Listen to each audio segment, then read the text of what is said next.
No, terve taas kaikille.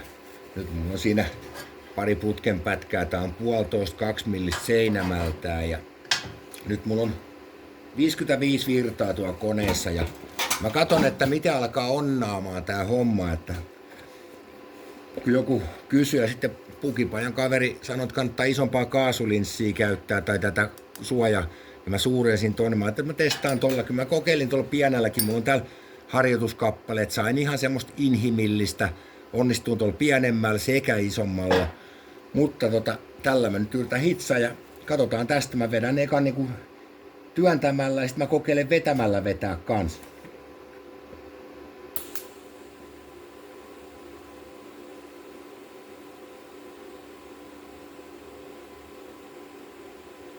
On hemmetin paljon kivempi hitsaa kuin sitä ohkasta putkea, että tää on niinku tavallaan antaa peliaikaa vähän, että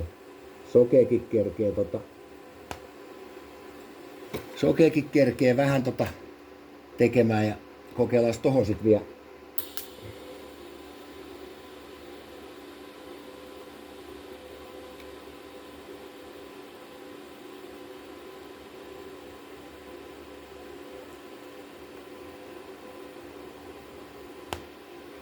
Oho, kato.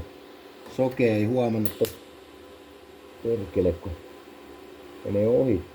Noin. Vähän joutu korjaamaan. Onhan tuo perkele, toi on ihan helvetti paska, saatana.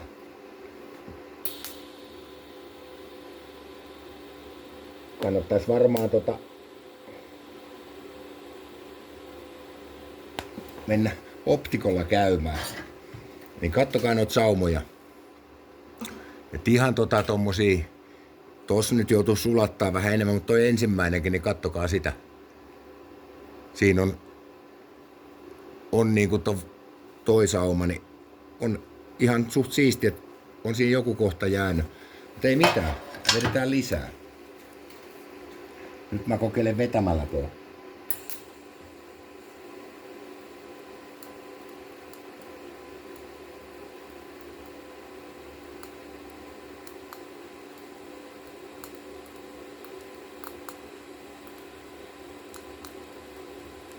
Voisi olla, kun pistäisi pikkusen virtaa enemmän, niin voisi ehkä mennä siistimmin, mutta mun mielestä se vetämällä tulee parempi, saatana.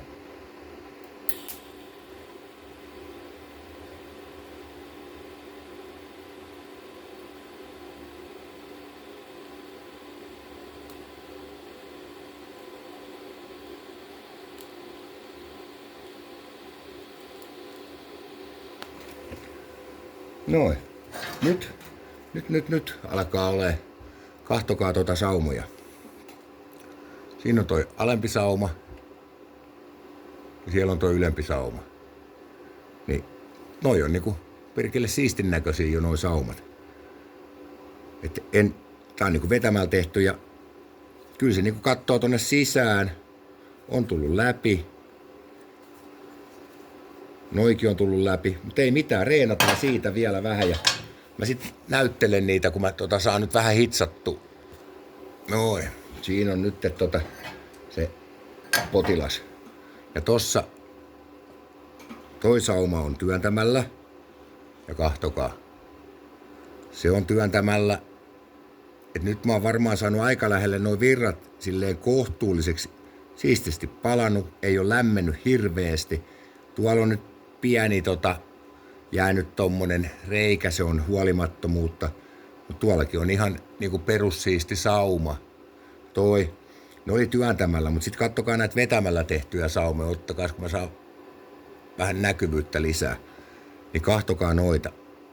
Niin toi on ihan perussiisti sauma, toi vetämällä tehty. Siinä on sama juttu. Toi on vetämällä tehty toikin sauma. Ja ihan sitten sisuksista, kun katsotaan, niin tuolla on niinku näkee, että tuolla on läpipalannut. Tuolla ei ihan ole mennyt läpitte. Että voisi olla pikkusen ehkä virtaa lisää, että se vähän syvemmälle polttaa. Että siellä niinku meinaa olla tullut ja vähän tullutkin. Sitten tuolla on siinä hilkulla. No tuolla on tullut tuolla on tullut läpi ihan nätisti. Tuolla on niinku tavallaan palannut. En ole kaukana noissa virroissa nytte. Et reeniä vaatii kyllä varmasti vielä, sitä mä en kiellä. Mutta sulattamalla saumoja, ihan perussiistejä. Lämpöä ei ottu. Nyt mä oon oppinut sen, että kun toi lämmön saa pysyä pienempänä, niin se ei tavallaan kuumene toi rosteri niin pahasti. No toi pieni huokonen, mutta kun sen näkee ja tietää, niin ei haittaa mitään. Ei mitään, siinä on kova reeniä ja tällä pystyy rosteriin ja tää on ollut pirun hyvä hitsaa nyt tää kama. Ja toi sauma on työntämällä tehty. Jos sit nyt saa selvän. Ja toi on tehty vetämällä toi ylempi sauma. Elikkä se on niinku lähtee tosta ja toi. Ja mä nostin virtaa, niin se paloi ihan selkeästi syvemmälle. Ja toi työntämällä, tossa ei lämmön pysyn, tossa niinku antoi näkee selvästi, että lämpö on levinnyt enemmän. Mutta mä joudun liian kauan, tai pidin paikallaan. Mutta tossa on ihan nätti. Nyt kun siitä vielä katsoo tuolta sisältä, että katsotaan toi kohta, niin onko tullut läpitte. Nyt se on niinku tuolla takalaidassa. Kattokaa. Nyt ei ole kaukana enää toi virta.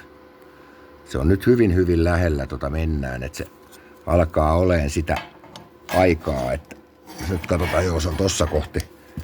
Joo, kyllä se hyvin lähellä nyt mennään. Ja sitten voisi ehkä pikkusen, jos pitäisi kauemmin paikallaan, niin se polttaisi vielä paremmin. Mut siinä tämmönen tikkiturailu taas rosterille, ja kun nämä jotkut katsojat sitä jutteli, että miten menee sulattamalla, niin menee ihan perihyve. En voi haukkua. Että ihan tämmönen, mikä voisi sanoa, pajaturailu, niin yllättävän hyvä, että kyllä mä tän on oppinut jo kohtuu hyvin ja koko aika oppii lisää. Mutta siitä jatketaan ja se on kaikille taas moro.